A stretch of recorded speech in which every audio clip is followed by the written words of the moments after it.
live in my other channels here, and then we can rock and roll. So if you're new here, do me a favor. If this is your first time ever watching this, drop a 1 in the comments. I'm just curious if this is the first time you've ever seen me. I may change a couple things based on the response that we get.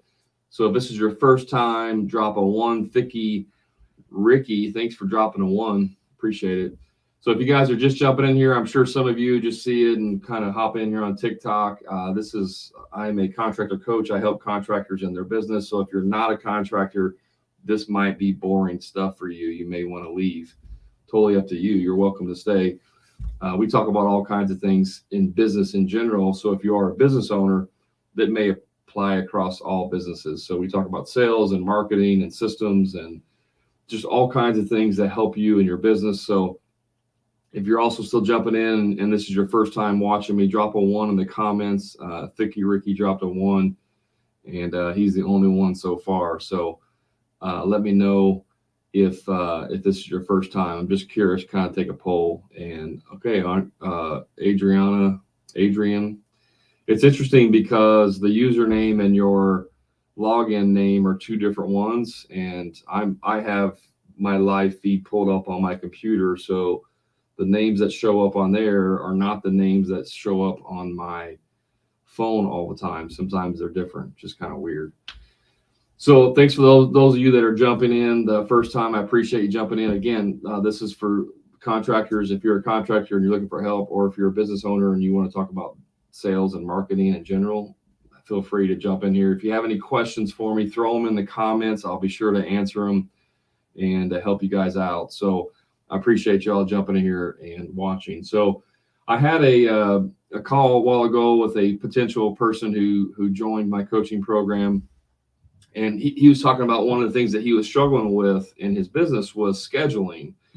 Now, again, we're talking about contractors here, and this is a very common thing that happens to contracting businesses is scheduling. A lot of us end up putting out fires on a daily basis because of several factors that are happening in your business. Do me a favor, if you're watching this, if you struggle with your scheduling and putting out fires, like you may schedule a day, this is what I have to get done today. And then at 8 o'clock that morning, you get a phone call from your team or something happens, and then your whole schedule just goes to shit. And then the rest of the day, you're just putting out fires. If that's happened to you or happens to you on a regular basis, throw a 2 in the comments. Just drop a 2 in the comments. You guys watching on Facebook too, or YouTube, throw a 2 in the comments and let me know if this happens to you, where you're constantly putting out fires on a regular basis. And you, at the end of the day, you're like, man, I'm exhausted. I worked all day, but I literally didn't get anything done that I needed to get done. So if that's you, throw a 2 in the comments. Adrian threw 1 in there. So they're not the only one. I'm just kind of taking a poll here of how many people struggle with that. I realize some of you may be working and you're listening, or you can't really type in the comments, but interactive throwing in the comments helps with the content that I produce. So I appreciate any kind of interaction there. So what happens? Like, what's going on to where we have this great plan in our business of getting these things done, and then we get sidetracked because something happens and we're like, don't ever get anything done. So Dr. Blaze, I saw your question. I'll get back to that here in just a second. Well, what happens with our scheduling, especially if you're a business owner and a contractor, is you don't have the proper systems and procedures in place to handle these things. Now, this is common, and I struggle with this for many, many, many years in my business, okay? And that is where we don't create teams of individuals who are able to solve problems on their own. What we do is we train our team to come to us whenever there's a problem. So what happens is, and this is obviously if we have employees, if you're a one-man operation, you're going to have problems, right? Because you're the one doing everything. But if you have employees on your team and they're constantly calling and asking you, hey, Brad, this happened. What should we do? Hey, Brad, we just got this problem. The materials didn't come in right. Hey, Brad, what do I do with this? And what you've effectively done is trained your team to come to you to solve all the problems. So you have to create processes and systems in your business to eliminate your team from coming to you. And now this also goes back even further into the people that you hire. Because if you don't hire the right teammates, team players, they may never be able to be decision makers on their own. Okay. Here's a very simple tip to Googie. Who's Googie? I don't know who Googie is. I just saw your question there. A very simple tip. When your team calls you and they say, hey, Brad, we got this problem on the out here on the job site. We don't know how to fix it. This is how you should respond to your team. Okay, so if this was your business, or if I was out of town and I was unavailable and I could not answer this for you, what would you do? And they're going to tell you. They may say, well, I don't know. I've never done this before. Okay, well, I mean, let's just say you had to make this decision. I'm not available. I'm out of town, whatever. You can't get a hold of me. How would you answer this, or how would you solve this problem? And they may say, well, I may do this, or I may do that. I may do it this way. I may do that. And they may give you 2 or 3 different ways of doing it. Then you ask more questions. Okay, which one of those 3 do you think is going to be able to effectively do the job without spending the most time, right? Now, obviously, I don't have a specific situation, so I can't give you exact responses. But what you're doing when you're asking them is to think about it on their own. What would you do if I wasn't available? Well, I would do this. Okay, let's start with that and see what happens. Or maybe it's, okay, that's a really good idea. That's exactly what I would do. So you didn't even need me because you knew exactly what to do. Or if they give you a bad response, if they say, well, I would do this, and that's a bad way of doing it, you could say, well, that's definitely one way. Is there any other way that could be done where we wouldn't have to run to the store and get materials? And all you're doing is you start training your team to start thinking on their own. And eventually, when they call you, and it's not going to happen one time, you may have to do this 30 times. But eventually, every time they call you and they say, hey, we got a problem, and your response is, how would you handle it if I wasn't available? Eventually, they'll get the point. Right? They're like, okay, well, I'm not going to call Brad because all he's going to do is say, well, how am I going to handle this? And you have to empower your team to be able to make decisions and, more importantly, make mistakes. You have to empower your team to be able to make mistakes and not ream them out because they make mistakes. Guys, you're not going to hire the perfect employee that never makes mistakes. It doesn't exist. But if you start getting them to use their brain and figuring things out on their own, then they'll start to understand how to use deductive reasoning, how to figure things out on their own and start making the right decisions. And you can encourage them along the way to make the right decisions. When you can get your team to work on their own without you, you no longer get those phone calls. What do we do with this? What do we do with that? Or if you do get the call, it's something real high level that they really just cannot solve. And in that case, you may have to step in. That's the first thing, is getting your team to be able to work on themselves. That's the very first thing. And yes, competence equals confidence, 100%. It does take time. You're 100% correct. But if you don't start today by empowering your team, it's going to take even longer for them to get better. So, but you can still minimize mistakes by asking questions and getting them. What you're training them to do is to ask themselves the right questions to get to the same result. This is why in your business, when you have procedures and policies in place, you should always train for outcomes. You really shouldn't change for the how-to to do the job. Now, there is how-to, don't get me wrong, but they'd have never done it before. But I'm not going to teach my foreman, hey, this is how you cut 2x4s. This is how you install doors, because if they're a foreman, they should already know how to do that stuff. What I'm going to teach is the outcome. Hey, this is what's acceptable. This is what's not acceptable in our business, right? When we cut a 2x4, A 16th off is an acceptable distance. Anything more than a 16th is not acceptable. And that's a simple thing. You just train them. Hey, 16th good, less 16th and under good, 16 over not good. That's training an outcome. And so you want to teach your team how to have outcomes, and you need to write down what those outcomes are. You should write. Here's an exercise that everyone should do if you've never done this.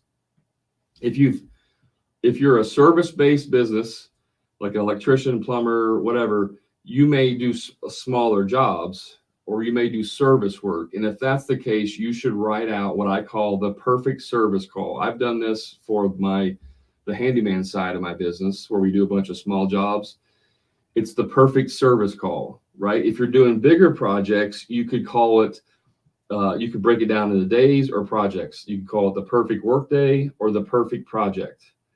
The purpose of this is literally writing out everything that, if everything went perfect, what it would look like. So for example, on the service call, and I don't have this pulled up, so I don't have verbatim, but this is just an example. It would be something like, when you're going to the job, step one is you call or text the client and let them know you're on the way, right? Step two, when you get there, walk up to the door with no tools in your hand, ring the doorbell, knock on the door, talk to the client. Step three, go with the client and look over all of the, or maybe step three is put on booties. Make sure you have shoe covers, put on your booties, go in. And then step four is go over everything with the client and make sure they have all the information. Step five, go out to your van and get the tools. You're literally laying out what the perfect sales call or service call looks like. Now, if you're doing larger projects, you're not going to lay out every single step, but you can lay out the things that are important to you. So if you're doing a large project, step one might be, call, and this is for production. This is not, you can do it for your sales team. You can do it for whoever, office manager. I'm talking specifically production. So production would be, go to the job site, let them know you're on the way. That'd be step one. Step two is make contact with the owner and figure out where we can park our equipment that's not in the way. Step three, put down protective equipment. Step four, meet with the customer. Whatever that step is, you're going to have an initial process, and then each day it just may be, at the beginning of the day, do this. At the end of the day, do this. And then at the end, you may have closing processes. Make sure you vacuum everything. Make sure you clean up. You don't have to have every single day step, but you're going to have the initial steps, the main things of each day that are important, and then the closing steps that are important. And you write this out. You write it out or type it out on a piece of paper or on a file, and you give it to your team.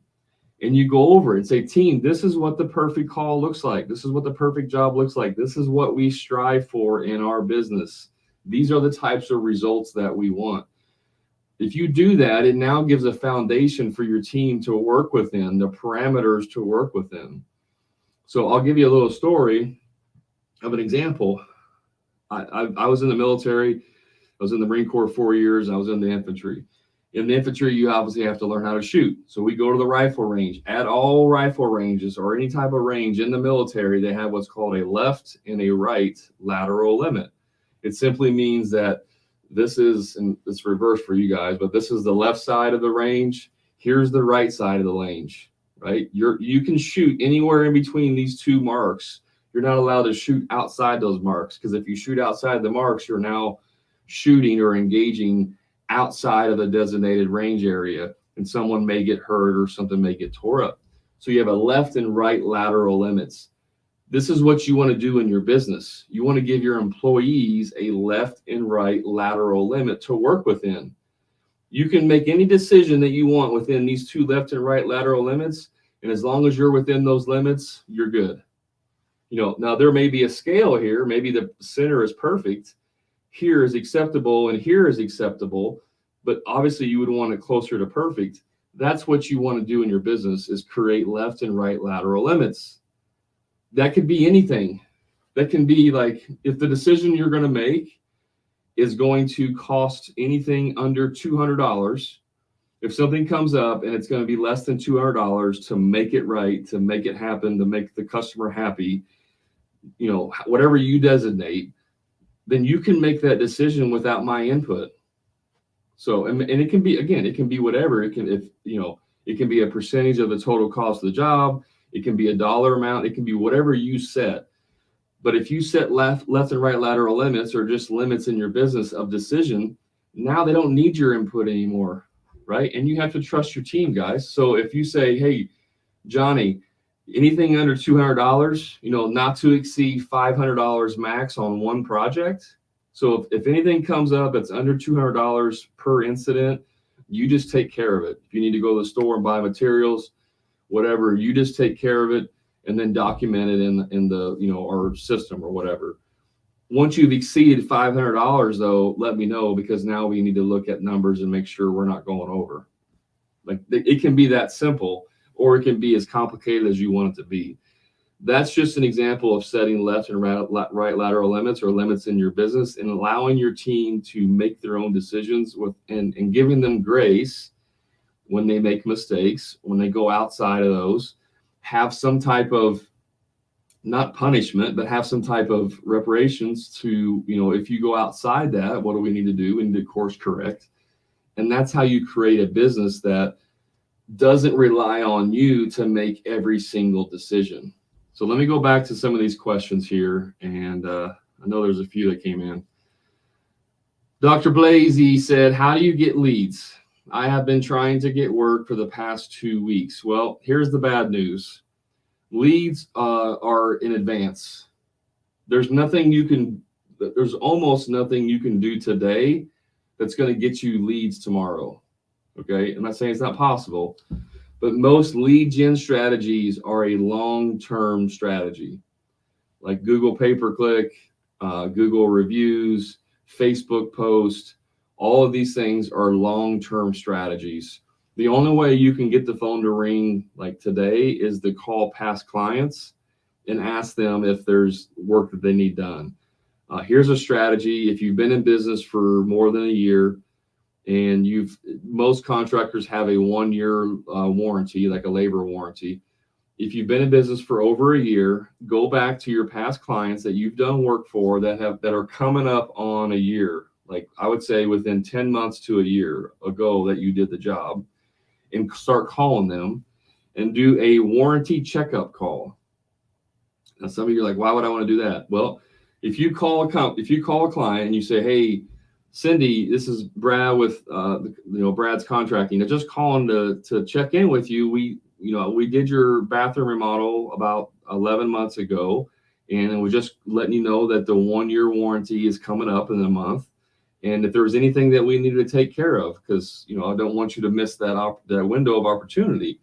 Now, here's what happens. 1, they're instantly going to be blown away that you followed up with them. So you're building credibility and value for the future.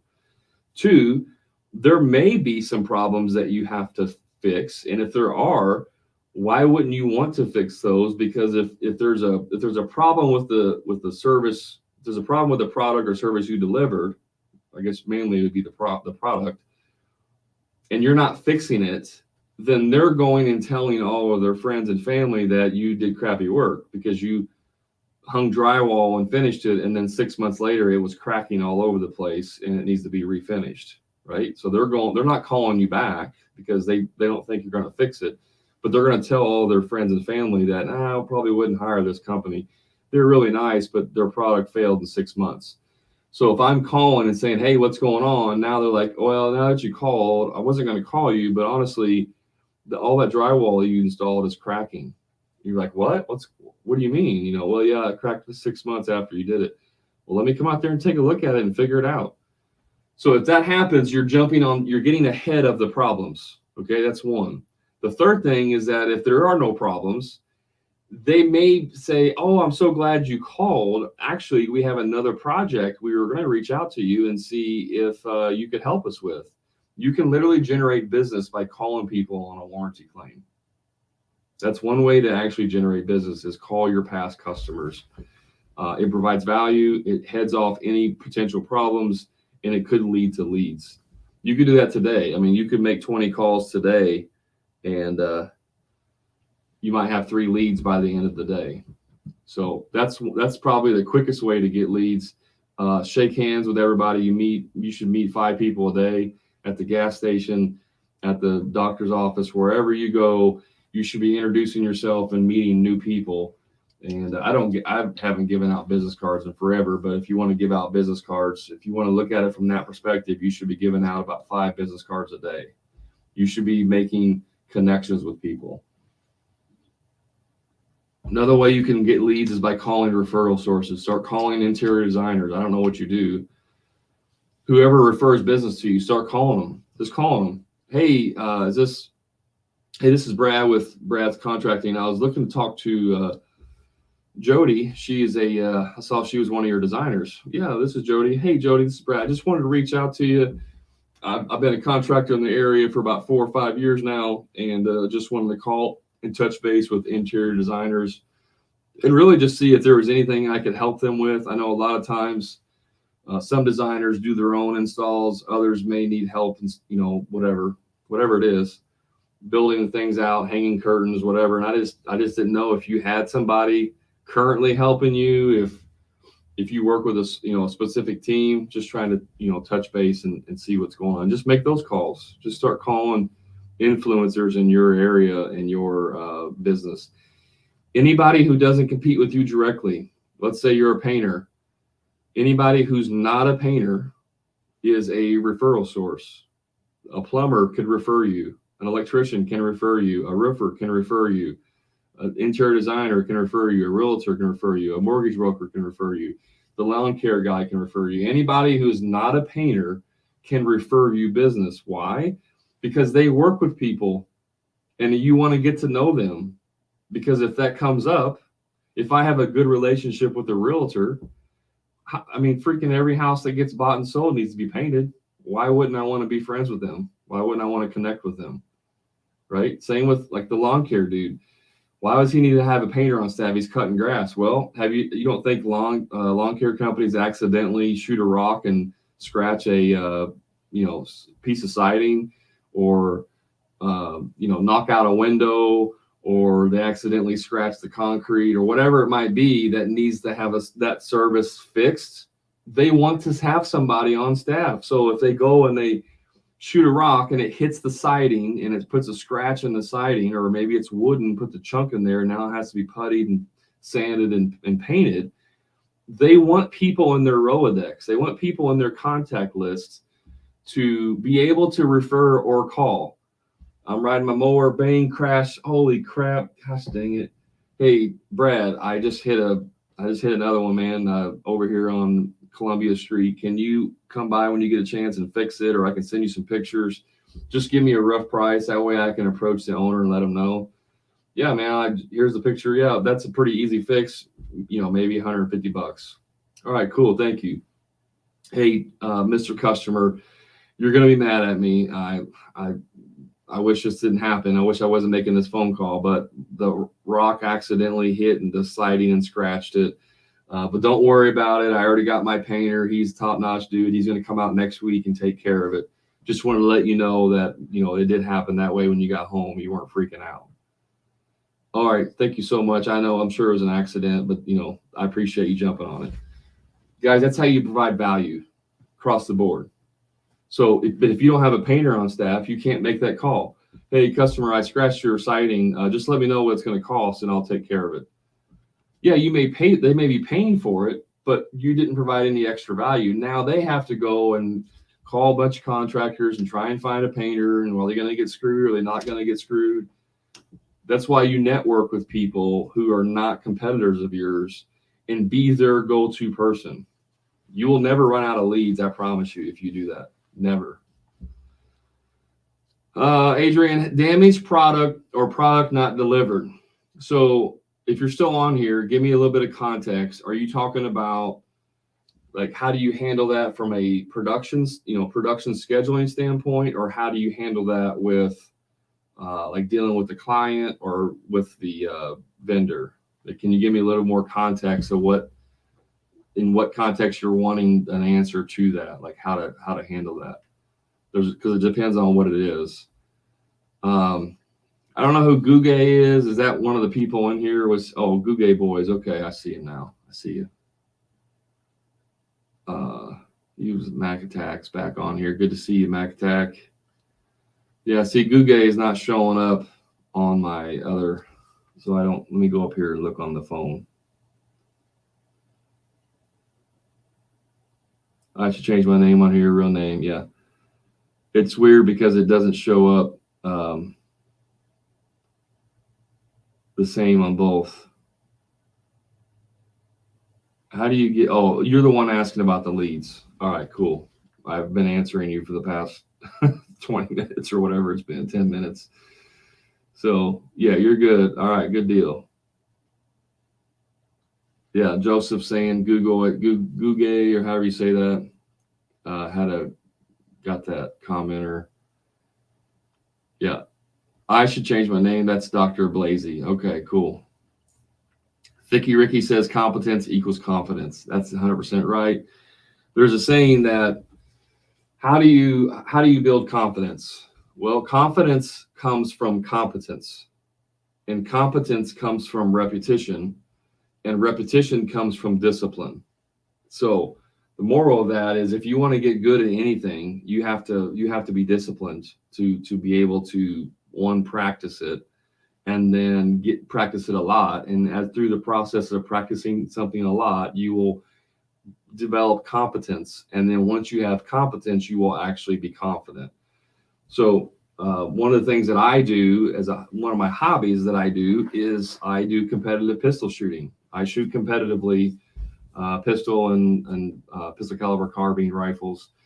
And I do it all over the country, mostly the Midwest, but I do it on a competitive level. I've been doing it for about 6 years, and I put a lot of time into practicing. When I first started, I wasn't very good because I was new to it. Even though I had military experience, I was better than most people. But when you get into the competition level, it's not the same. So when I entered, I was maybe in the middle of the pack. Here's a beginner, here's me, and then here's the experts in the industry. So the only way I got better at it was practicing, dry fire practicing, live range practicing, just practicing everything I did. And as I did more and more practicing, I developed more competency. And through that competency, you build up confidence. And so being able to compete at the national and world level on a regular basis. So that all comes from discipline. Like, this is my goal. How do I get to that goal? I have to be disciplined. I have to do this boring stuff of literally, I've practiced drawing my pistol from my holster and pulling a dry trigger on a cardboard target taped to my wall. I've done that thousands of times, probably north of 10,000 times. Just doing this over and over, just practicing. That's what you got to do in your business. You got to do the little things to get better. You don't just, a lot of contractors think that you start a business, then you build up a clientele list, and then you get one big home run job and you're going to make $500,000 and you've made it. That's not at all how it works. It's the boring stuff every day that you have to do, calling leads back, developing SOPs. That's the boring stuff that'll lead you to become successful. You don't win at business by hitting home runs every time. You win by hitting base hits every time, and occasionally you hit home runs. The home runs just catapult you forward just a little bit more, but the consistent base hits are what get you there. What else you got? Is that it? That's all the questions? You guys got to bring some harder questions for me. So I hope that was helpful in terms of the confidence thing. It's just repetition. Do it over and over and over again until you get really, really good at it. You do it to where you can do it in your sleep. You could just, like, half asleep, just participate and do whatever you need to do, right? For contractors, a lot of it is getting the help that you need. It's not trying to figure it out on your own. You can figure it out on your own if you want. If you want to extend the time period by years, or you can find a mentor, you can read a book, you can listen to a podcast, you can hire a business coach. to help shorten that learning curve.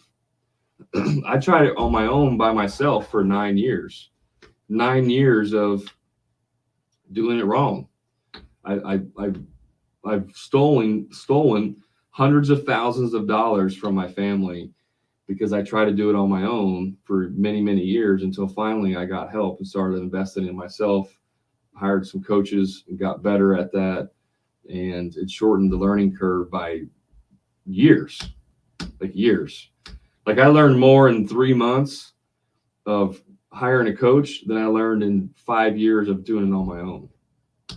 That's what having people on your team can help you do, is shorten the lifespan, the learning curve of trying to figure this stuff out on your own. And I had a contractor the other day I was talking to, and this was really kind of an epiphany for me. I was talking to him and he said, I always ask, like, where you're at in your business, why did you reach out, like what are you hoping to get done and stuff. And he said, well, I've been listening to your podcast for a while, and I finally just decided I needed to get help. And I was like, oh, okay. Well, why did you wait so long? Essentially is what I asked. He said, well, because honestly, I viewed getting help as failing. I viewed, trying to get help, hiring someone, a coach or whatever, I viewed that as failing in my business. And that just like blew my mind. That's not failing. That's the opposite of failing. Like that's actually what you need to do to become successful. Failing in your business would be trying on your own and then never getting help and then actually having to close the doors. That would be failing. So it was just an interesting mindset that this contractor had. And I believe a lot of contractors share the same type of mindset, which is you got to figure it out on your own. Otherwise you failed. And that can't be the 180-degree opposite of what the reality of it is. Every single successful person in life, I don't care who it is, has had mentors and coaches along the way. Every one of them, even Michael Jordan. Go read Relentless by Tim Grover. He was Michael Jordan's coach. And I don't mean his like basketball coach. He was like his personal strength and conditioning and personal coach. Everyone has coaches at some level. Dr. Boyd says, here's a harder question. How do you manage your money as a contractor, saving and investments? That's a good question. It's a good question. So let me take a drink here. How do you manage your money, saving and investing? So I did a YouTube video called the 4 C's of cash flow. Now, this is really more about cash flow, but it does extend into long-term savings plans. The 4 C's of cash flow basically is charge, carry, conserve, and what's the fourth one? Collect. Sorry, I got puppy brain, guys. My wife and I just picked up 2 puppies on Saturday, and so the sleeping has been very bad. So I got like puppy brain. I can't think straight. Cash, carry, collect, charge. That's the 4 C's. Not cash. Charge, carry, collect, conserve. Man, sorry. Charge, carry, collect, and conserve. Number one thing that contractors don't do and why they fail is they don't charge enough. They simply don't charge enough to what they do. Like that one thing, if you just started charging more, would fix a lot of your problems. It really would. So you're not charging enough. 2 is you don't collect enough during the jobs, like how much money is going in and out. You should always be ahead of your expenses. You collect the deposit and then you pay your bills, and then you have milestones throughout your project or weekly payments or however you have it structured, so that you're always collecting more money than what you have going out. You should never be the other way around, ever. You collect the initial deposit, you spend up to it, you collect another deposit, you spend up to it, you collect another payment, you spend up to it, and you're always collecting more than's going out, right? That's what you should do in every job that you ever do. If you do that one thing, you will never not have enough money in the bank. The other little caveat to that is when you collect deposits from your clients, it should go into its own bank account labeled customer deposits. You don't get to spend that money until you actually need to use it on that job. So you don't get to collect a $10,000 deposit for this job that you're going to start in 3 months and then go spend that $10,000 to make your truck payments and pay your vendor from the last job. You don't get to touch that money. That money is not yours. You don't own it. That money sits in an interest-bearing account, even though it may be little, and you're just gaining interest on it until it's time to use that money. Then you got to order materials to start the job. You order the materials, the bill comes in 30 days later. You take that money out of that account and you pay that vendor. So you're always borrowing against the money you've already collected. The last payment should always be less than 10%, never more. The last 10% is pure profit in your business. Why is that important? Because if you get to the end of the job and they have, let's say you do 50 down, 50 at the end. You get to the end of the job, it's a $10,000 job, they owe you $5,000, right? They've given you 5, you've completed the job, now they owe you $5,000 because you did a 50-50 split. You send them the bill for $5,000. They go, hey Brad, before we pay this, we noticed one of the walls wasn't really painted that good. Would you mind coming out and just put another coat on? That way we feel more comfortable. And you're like, sure, yeah, I'm sorry that happened. I'll come out there. And you paint that wall. And you're like, okay, now give me the money. And they go, well, while you're here, there was actually one other thing. This didn't happen. And this didn't happen. And this, and can you fix that? And now they have you over the barrel. Now they can just make you do whatever they want because you need that money. And now they can hold you to the fire and get whatever they want. Now, not everyone's going to do that. Most people are not going to do that, right? Most people are going to be reasonable. But if you're in that situation, they got you where they want you. They got your pants around your ankles. They bend you over the counter and they're having their way with you because they owe so much money to you and you need that money. That's not the position you want to be in. You want the last 10% to be only 10% because that is pure profit in your business. That way, if that happens and they go, hey, can you paint this wall? You can simply say, yeah, if it's not done right, we're going to fix it. But just so you know, once that wall is done, that will be the end of the punch list. So make sure you got all your punch list stuff done because we want to come back one time and knock out all the punch lists. We're going to write these things down. We're going to go over all of them. You're going to sign off on them. And then once these are good and they're all finished, then you have to cut us a check. Right? Yeah, sounds great. You go do all those things and they go, well, we're not going to cut you a check. Why not? Well, because we just don't think it's that good. If you come back and fix this, and this, we'll get you a check. Now you have the opportunity, if they give you pushback on creating the list and signing off on it, you have the opportunity to walk away from that job and only be out 10%, which is your profit. You're not going to walk away and still owe the vendor. You're not going to walk away and still owe a subcontractor or your employees or anybody else because they've all been paid. The only remaining balance is your profit, and you now have options of how you want to handle that. And so you may want to go fix it. Maybe you don't. Maybe you say, screw you, go find somebody else. But you have options. When you don't do that, you don't have options. Right? So that's why you charge or collect. Carry is the other thing, which is having enough money in your bank accounts. You should have a minimum of 3 months of operating expenses in your bank account. You really should have a year, to be honest with you, especially with the potential recession, like a serious recession coming up.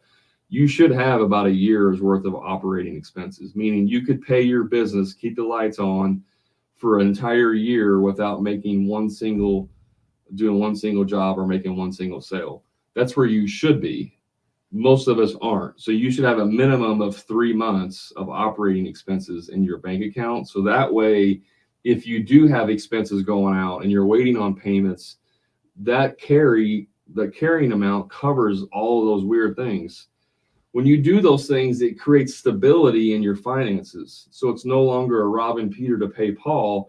I need this deposit so I can pay the vendor from the last job and blah, blah, blah, blah. If you have all of this buffer in there, and you're collecting the money and you're charging enough, you're making good money and you're healthy.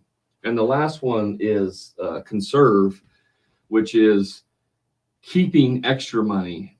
So this goes to your question, Dr. Blasey, about investments and savings.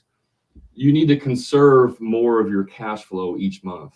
how much money is going out.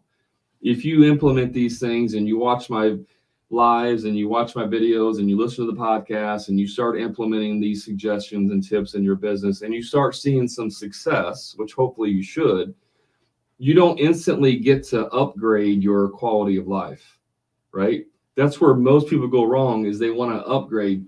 They're here, they make a little bit of money, boom, I got to get up there, now I'm maxed out. I'll make a little bit more money, then I got to max out again. What you need to do is when you're here and you make money, you just hold on to it, and you make a little bit more and you hold on to it, and you make a little bit more and you hold on to it. Maybe you raise it to here, right? And then you make more, and you want to gradually, you don't ever want to max out to your cash flow and how much money you're making. If you simply like live well below your means for a year and you just keep stacking your value, I mean, not value, your cash, and you get up to here and you're down here, you could make a significant life increase and still have plenty of money in the bank and savings to be able to do stuff. But most of us are underpaid, right? We're paying ourselves like 40 grand a year, 50 grand a year, barely making ends meet. We have a little bit of success, and then it's like, oh, now we can increase our lifestyle. That's how you gotta put off that short-term gratification to have long-term success. If you guys do those 4 things with your money, you will have lots of success, I promise you. And a lot of your instability, a lot of the craziness, a lot of the roller coaster feast and famine stuff will go away. It will disappear. Mainly the one is carrying more money in your bank accounts. You know, having 3 to 6 months of operating expenses. You should have at least 1 month of payroll in a separate account. I always had a month of payroll ahead, so that way I didn't have to worry about if so-and-so didn't pay me for 30 days. If times got rough and, you know, I needed to make payroll this week, I didn't have to worry about it this week. I didn't have to go out and like sell my jet ski this week because I didn't have it. I don't have a jet ski, by the way. I didn't have to sell my jet ski this week because I didn't have enough money to make payroll, right? If you have the extra money in your bank accounts, it gives you time. I don't have to come up with the money for 30 days now because I have that money. I can make smarter decisions in my life if I have 30 days until the jump off point, right? As opposed to, holy crap, I have to do it tomorrow. I remember when I was younger in my 20s and I got married and I had 2 kids, and this is before I had my own business. And my wife at the time, now ex-wife, she liked to spend money. She liked to waste our money. And she, for Christmas, even though we couldn't afford it, like she should have never bought it, she wanted to she bought me a PlayStation. I think this was Gen 2. I am older, guys, if you watch. So I think it was a Gen 2, might have been a Gen 3 PlayStation. She bought that and a few games for Christmas, which I was happy. Like, holy crap, you know, I got a PlayStation, it's fun. 2 months later, I was at a pawn shop trying to sell it because I couldn't even make my mortgage payment.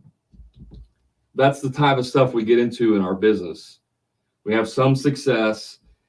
Now, because we're driving a piece of crap truck, now we want to go out and we're like, hey man, I made $10,000 on this job.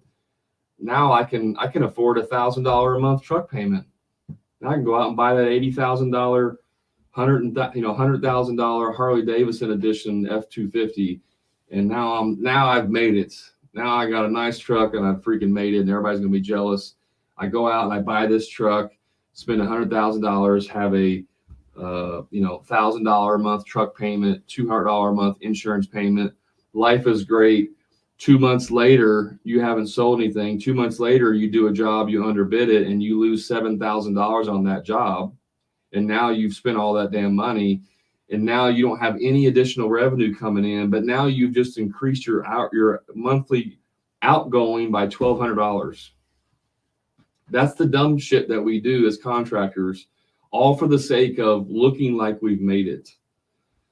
So that's the end of my rant. I'm going to go back and answer some questions here. Talk to me, Texas says that's great advice. You're welcome.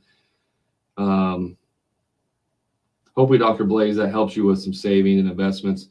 Once you start making good money, saving's easy, right? Investing's easy. Hire a financial planner and start saving for it. Start getting into real estate or whatever you want to do with it. But just don't increase your lifestyle until you're set. Spend all the money. You know, the richest people in the world, they make money. They take 50% of that money and they put it in an account for taxes and stuff. They split it in half. Then they take that other 50% and they split that in half.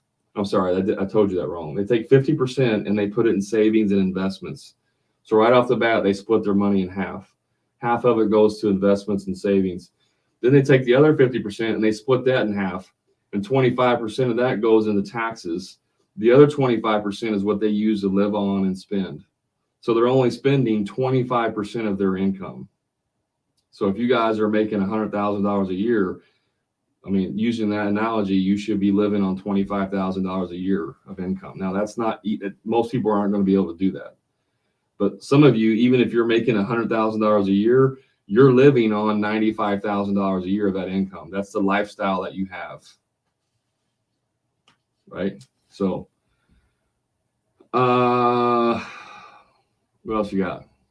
I have a customer that hasn't paid me in a month. How hard is it to file a lien?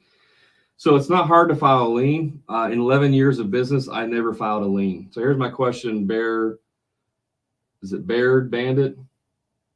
I don't know if that's right or not. If you're still watching, how much do they owe you?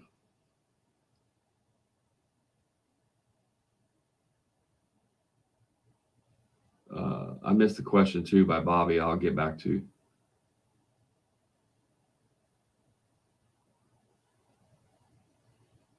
Yeah, I missed some questions, guys. I'll get back to them here in a second.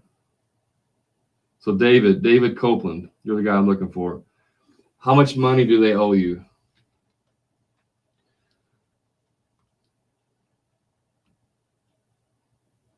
And then I don't know if Adrian ever answered me about the damaged product.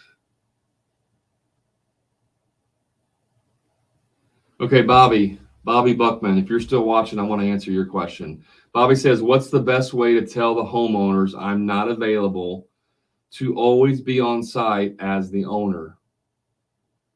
Are you saying as the owner of like the person you're working for?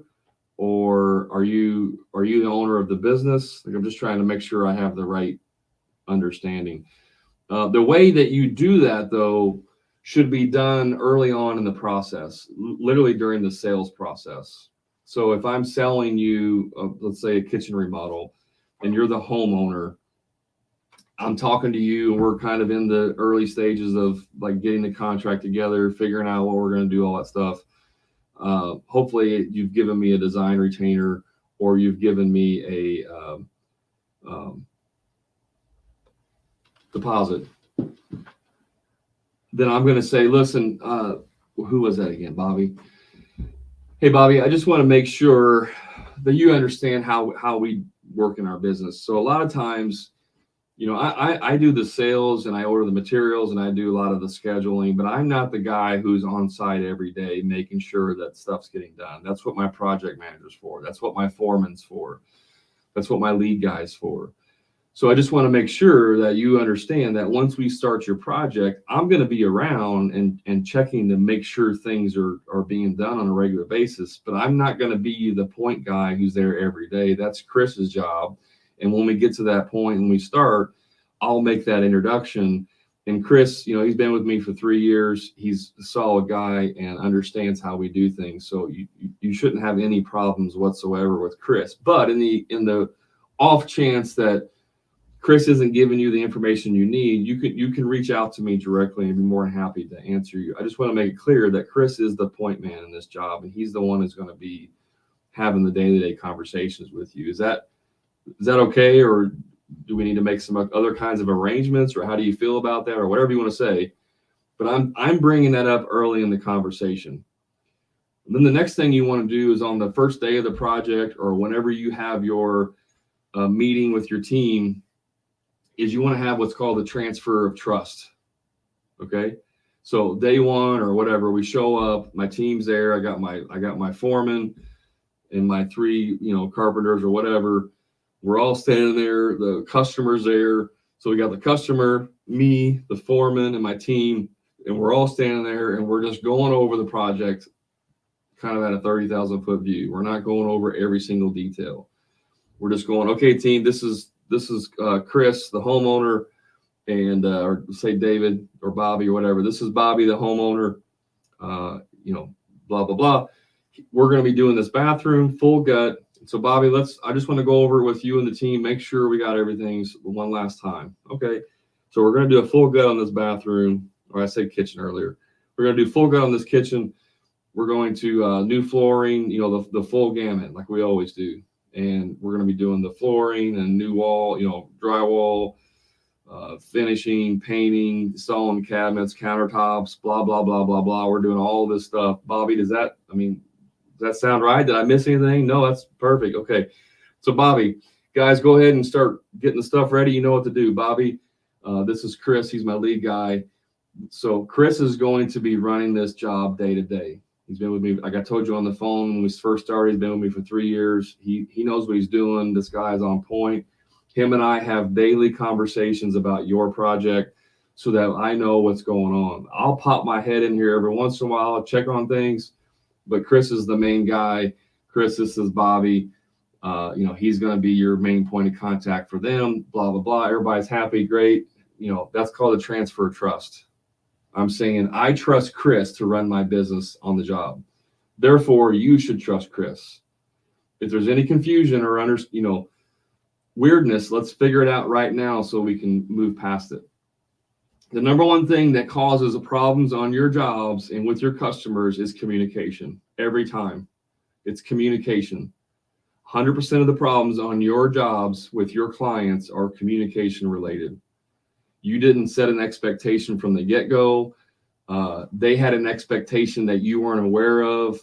You didn't follow through with an expectation that you had. They didn't follow through with an expectation that you had. It's communication. Always. It's always communication. And for whatever reason, I don't know if it's just the nature of the type of personalities of people that get into construction, but contractors are not very good at communication. We're good at our skills. We can build the shit out of whatever we do, but we can't simply say, hey, Mr. Customer, I'm not going to be on the job every day. Is that a problem? So what do is that customer calls us every day. Hey, Bobby, where are you at? I thought you were coming by. Well, I'll try and get by there this afternoon. I've been busy. Okay, I'm just wondering where you're at. And then we do that for like 3 weeks during the project. And the whole time we're telling everybody else, our friends, our wife, people on other Facebook groups, man, I got this customer who's a complete pain in the ass. And, every day he's just calling me and texting me and wanting to know where I'm at and why I'm not here and why stuff's not getting done. And it's just a pain. And I should have never worked for this guy. He's telling his wife and all his coworkers and everybody he knows, don't hire this contractor because he doesn't communicate anything with us. As soon as he got my money, he he showed up 3 weeks later to start the job. I never heard from him, never got any information. He only shows up once a week. Stuff's not getting done. He tells me the subcontractor is going to be there on Tuesday at 9. The subcontractor doesn't show up till 11. I don't know what's going on. I mean, he's just terrible at communicating. I wouldn't recommend this contractor. So the both of you are like bad-mouthing each other off-site, and it's all because you didn't have clear, precise communication from the get-go.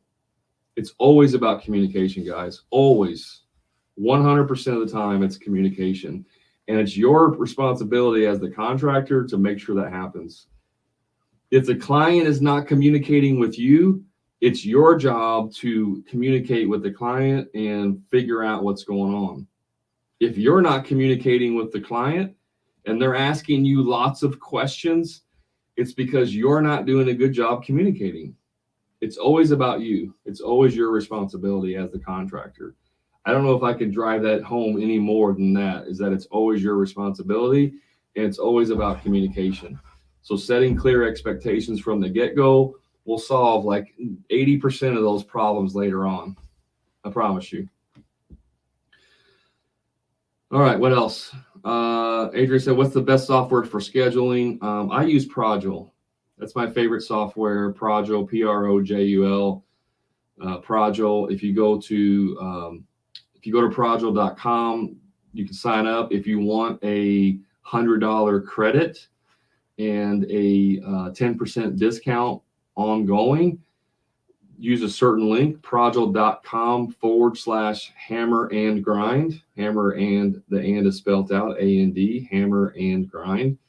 Or you can just go to my bio if you're on TikTok, and there's a link in there. You can get access to it, but you'll get a $100 credit and a 10% off your monthly service if you use that link. You don't have to use a link, but if you use that link, you'll get a discount and credit.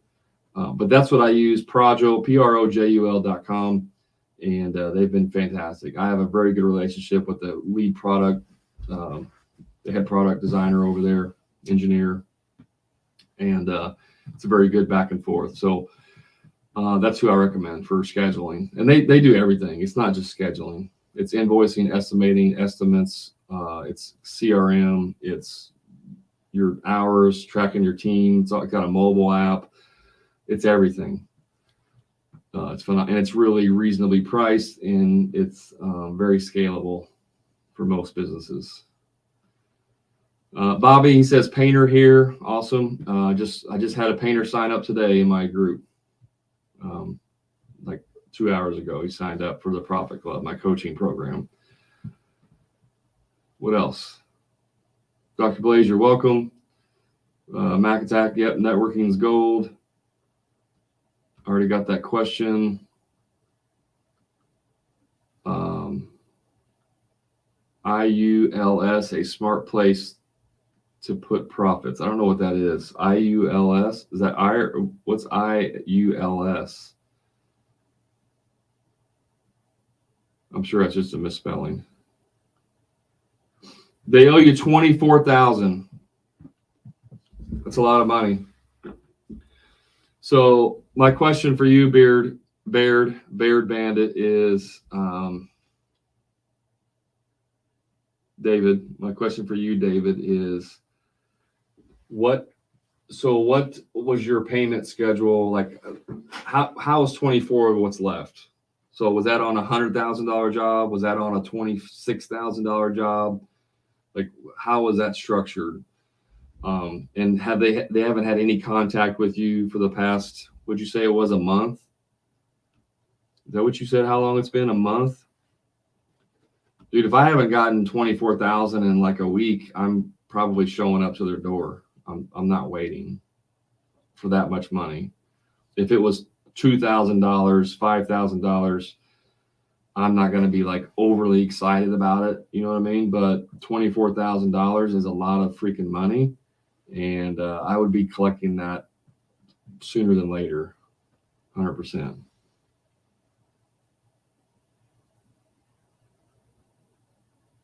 Another message. $38,000 job. They gave me a partial down payment. It's a big contractor. Oh, so you're a subcontractor probably for another contractor. Yeah, dude, I'd be calling him right away.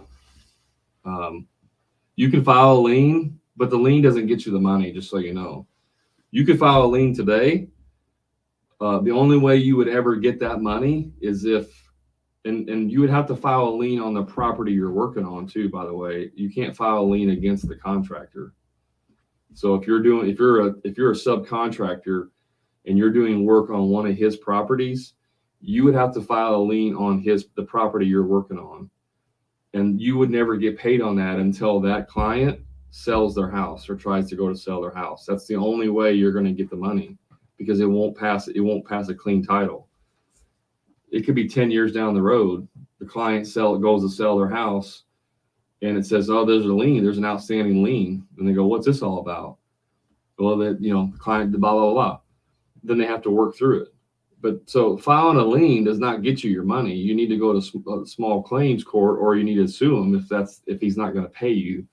What filing a lien does do is, if I were you, I would, and I don't know the situation. Yeah, Four Kings talking to him. I don't know the situation, but if assuming you're a subcontractor and you did work for him at one of his clients, I would actually call the client and say, hey, Susie, listen, I don't have any problem with you guys whatsoever. I really enjoyed working for you. I don't know the situation that's going on at all. And I don't really want to bring you into this. I'm trying to keep you guys out of this 100%. But this is what's going on. He hasn't paid me the last $24,000 that he owes me. And the only way I can protect myself is I have to file a lien on your property. And I'm sure you don't want to have a lien on your property, because if you ever go to sell it, it's going to come back. So I don't know if I just call him to see if maybe he said anything to you, or if you've talked to him, because he's kind of ignoring my calls and I'm just getting a little worried about what's going on. That's what I would do, is go to because I'm going to bring them in, because what's she going to do? What's the customer going to do as soon as you get off the phone? I don't want to effing lien on my house. They're going to be calling the contractor and chewing their butt out. And they're going to be doing the dirty work for you. Now that would be like a last resort kind of thing, but I'd be calling the contractor literally every day. I'd be calling them like every hour on the hour. I just call them. Hey, dude, I just let you know I'm going to be calling you every hour on the hour for the next month until I get my money. I'm not going away, just so you know. I'm not going to be going anywhere. I'll be calling you every day, every hour. Let's see. They are saying the lender is not cutting check because dispute, but the owner says we'll pay. Well, it's a multi-million-dollar project and they have huge work coming down. Dude, okay, so I get it. Here's my perspective. I was a general contractor. I subbed out electrical, plumbing, roofing, drywall. I subbed out a lot of work. Okay. I always paid my subs, even if I didn't get paid from the client. Always. This goes back to carrying money, right? If you have enough money in the bank, you can offset stuff. This is exactly what I'm talking about. So for the customer or the contractor to say, the bank hasn't cut my check yet, that's their problem. That's not your problem. They need to pay you, right? And if they're not paying you, I don't care how much project and money they're dangling over you for future work, that work is not coming. You don't have that under contract yet, unless you do. If you have future work under contract, that can be a different story. But if you're simply saying they're doing 15 projects and they need me for the work, and so I don't want to burn any bridges because you don't have that work yet. It's not yours. It's not guaranteed. $24,000 would put me out of business if I didn't get paid on that. I'd probably go out of business. So I really don't give a shit about the future work. I got to protect myself now, right? So you can work with them. I get it. Like, banks don't pay and all this crap, and there's lots of logistics and moving parts and all that. That's fine, but they need to be communicating with you every day. Hey, I don't know what your name is. Hey, Beard Bandit, listen, or David, I do know your name. I'm looking at two different screens. It's screwing me up. David, this is Brad. Listen, I wanted to give you an update. I talked to the bank this morning. They said that they can't cut a check until next week because of this, and this. I just wanted to keep you updated, let you know. I know you need the money. Appreciate you, man. I'm going to have this, have it to you next week. And if for whatever reason, if they can't get it next week, well, if I got to cut you a check for half of it to keep you going, that's what I'll do. That's what a responsible contractor does, right? They don't just say, oh, David, I didn't get paid from the bank, so sorry, you're out of luck. I'll, maybe a month or two when they get the money, I'll give it to you. Don't call me or talk to me until then. That's not what good contractors do. So, for me, there's red flags. I wouldn't want to work for this company. Obviously, I don't have all the details. I don't know your relationship. I don't know all the history. I don't know what your payment arrangements were. I don't know any of that stuff. I'm just telling you based off of very limited knowledge. I wouldn't put up with that. I would be communicating on a constant basis with them and have something in writing of when it's going to be paid. If they say we can't cut you a check because the bank hasn't paid us and they're not going to pay us until next month's draw, cool, put it in writing. I, contractor, say on the 3rd of September, when I get my check, I will write you a check for $24,000. Right? Again, guys, communication. It's always communication. Communication makes the problems stay away. Forking, I don't have so net profit is interesting. I think it should be higher than 10%, to be honest with you. I don't have a net profit recommendation because it totally depends on your overhead and how you pay yourself, right? So when we talk about net profit, I'm assuming you mean the company itself needs to make a net profit. Like after they've paid you, whatever's left over for the company is what I consider to be net profit. If that's what you're talking about, I don't have a hard and fast percentage rule, because maybe I am just starting out in my business and I need to reinvest a lot of money back in the business. So therefore I may not pay myself as much. I may lower my means, my living, so that I have more of a spread of profit to reinvest back in the business. So in that scenario, I might be trying to get a 25% net profit because I'm not paying myself as much and I'm putting it back into the business. If I'm more established and now the business is on cruise control, then I may drop it down to a 10 or 8%, just enough to keep the business essentially scaling at a reasonable rate. If I'm in high growth mode and I want to grow, it's going to be more net profit.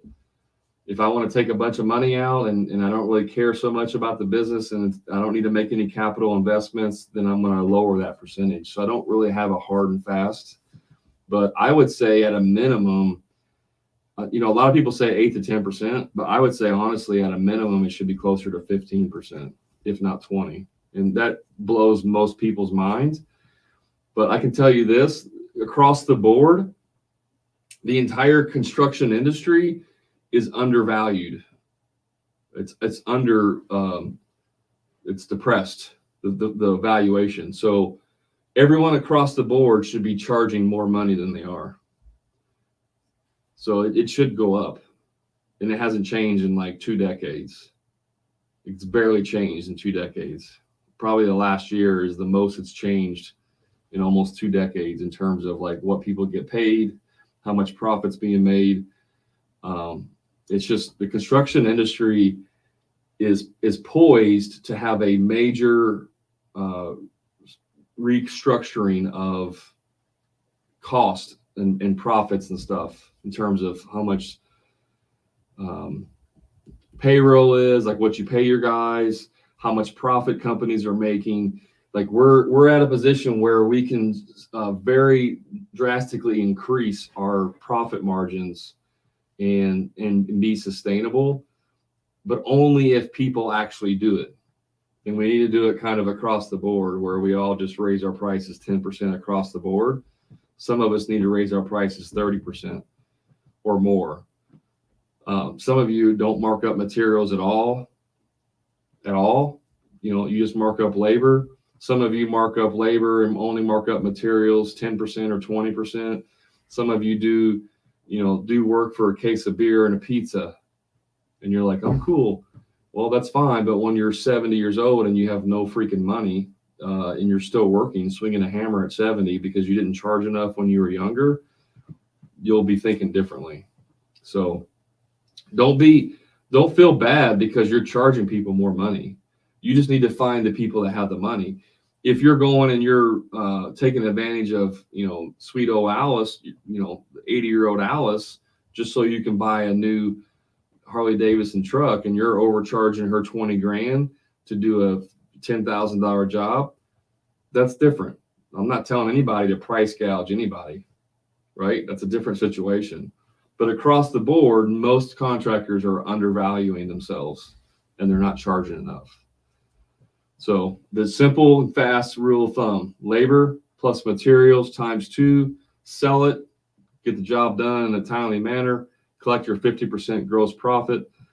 And then you won't have to worry about what an acceptable net profit percentage is, because you'll be making so much freaking money. It won't matter. And then you can invest it in however you want. We don't have to suffer, guys. We shouldn't have to suffer to be in business. We can make just as much money, if not more, than doctors and lawyers and engineers and people that make high lots of money, higher net income. We don't have to suffer for that. We're not just a dumb contractor who didn't go to college and now we can only make $60,000 a year. That's BS. Running a contracting business is extremely difficult. Yeah, labor plus materials times 2. That's right. That's the easy, simple math. Like, that's the minimum, by the way. That's 100% markup. Your labor and your materials is plus 100% markup. So if you have 1,000 in material, 1,000 in labor, that's $2,000. You sell that job for $4,000. And most people, when I tell them to do that, like, their first thought is, holy shit, no one would ever pay that much money. Like, I wouldn't be able to do that. That's double what I'm charging now. You're telling me what I would normally charge $2,000, you're telling me to charge $4,000? Yes, 100%. And if that's the case, in that very basic scenario, if you normally charge $2,000 and now you charge $4,000, do you think that having an extra $2,000 of money, disposable income, would that help you in your business, or would that make it more stressful? I'm going to go on a limb here and say it's going to help you in your business to have an extra $2,000 on a job that you normally would charge $2,000. And that's what most contractors do. Like, it's that much of a change. One of my clients, he's not on here. He usually jumps on these lives. He's been in my coaching group for about 6 months now.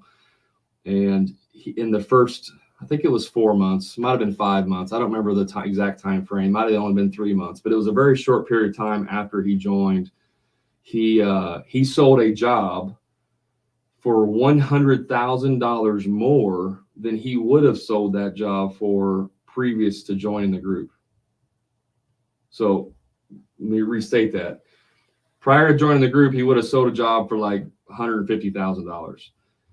After joining the group and going through the program and getting the confidence, because that's what a lot of it is. Remember, competence equals confidence. After getting the repetitions and practicing and getting the discipline, and he started getting confident in his ability, he sold that job for $100,000 more. So instead of $150,000, he sold it for $250,000.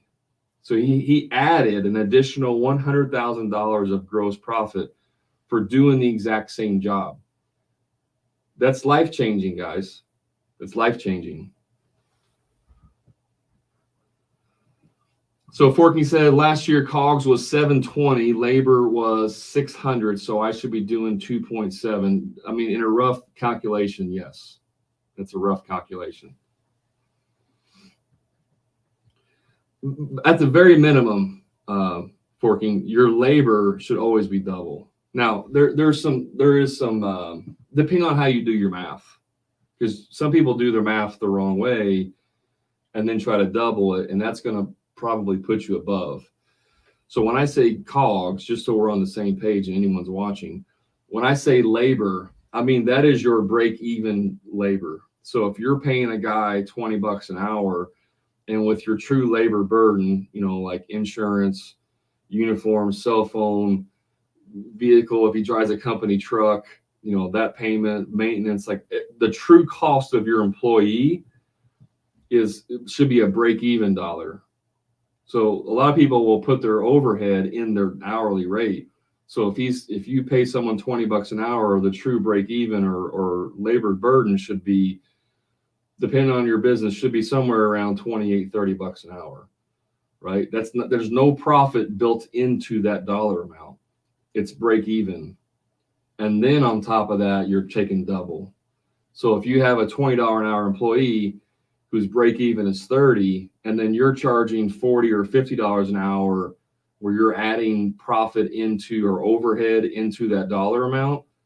So you're charging 30 or $40 an hour, and then you double it, it's going to put you much higher. So I just want to make sure we're talking about the same thing, where It's your true break-even labor and your true break-even materials, and then you're doubling that. Does that make sense? That's why I created a labor burden worksheet. If you guys are interested in that, you can go to my bio. I do charge for that. It's $29, which is freaking nothing. But if you want to know where your true labor burden costs are, go buy that my labor burden worksheet. Like I said, it's $29. That freaking, you'll make up $29 in like 1 hour of work. But most people don't charge their true labor burden.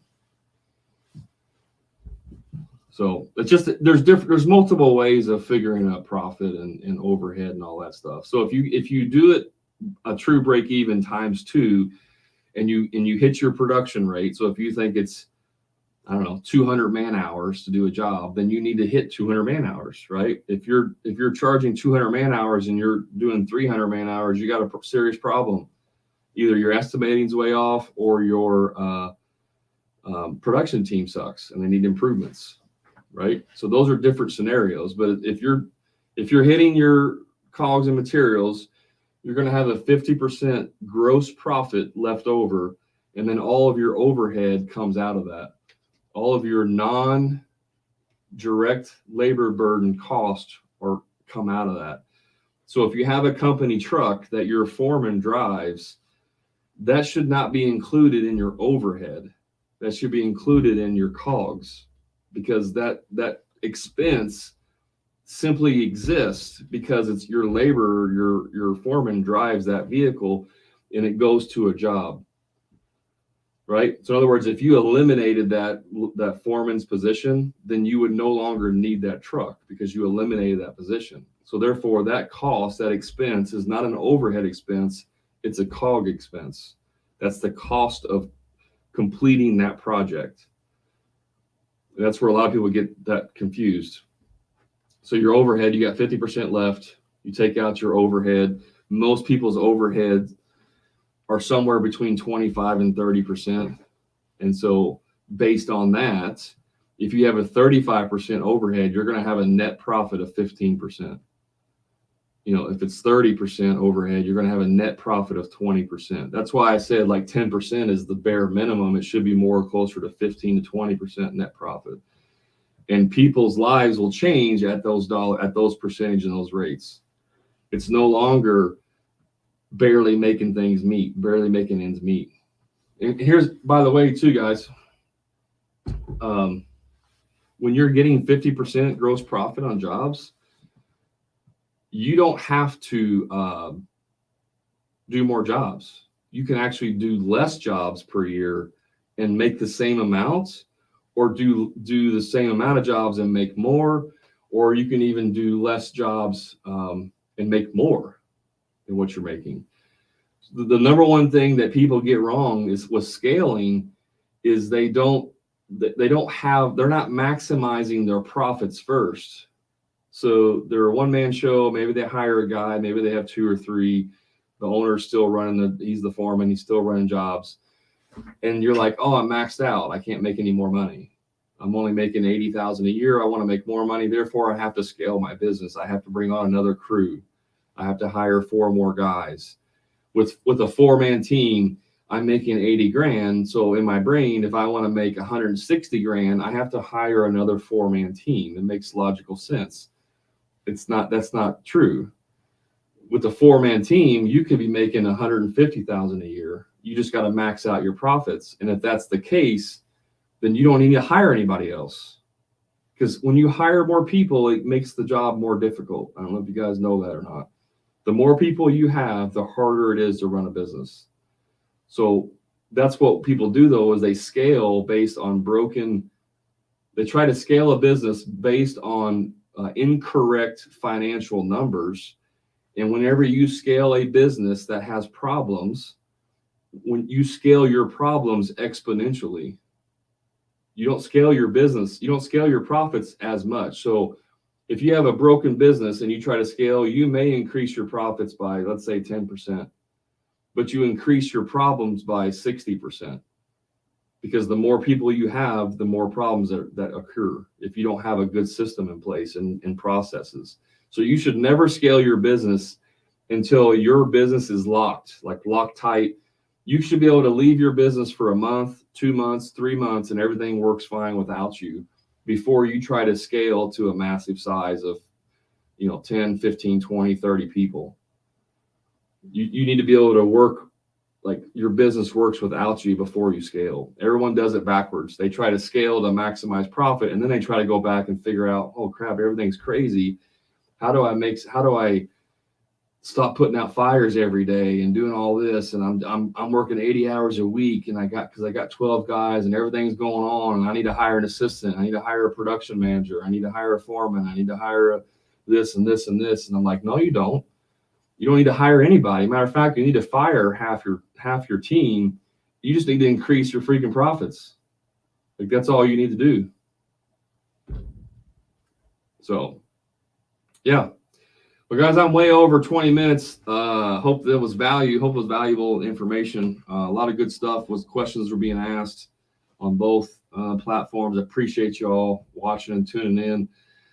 If you want help in your business, if you want to learn how to scale properly, if you want to learn how to make the 50% gross profit and actually have a business that you enjoy, you can reach out to me and I can share with you what that looks like.